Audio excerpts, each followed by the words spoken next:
Greetings everyone. Our topic for today is all about heat transfer by radiation of thermodynamics. So here is the problem. A furnace inside temperature of 2250 Kelvin has a glass circular viewing of 6 cm diameter.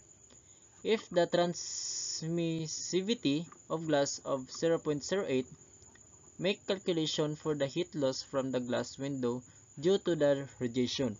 So here is the solution.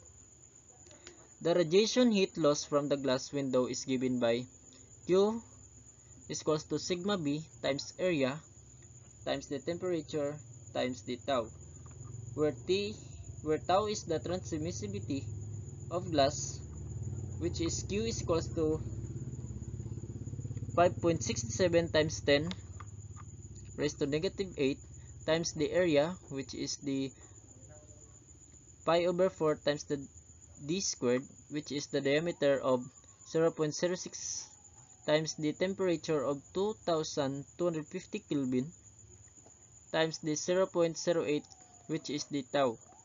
So it is equals to 328.53 watts.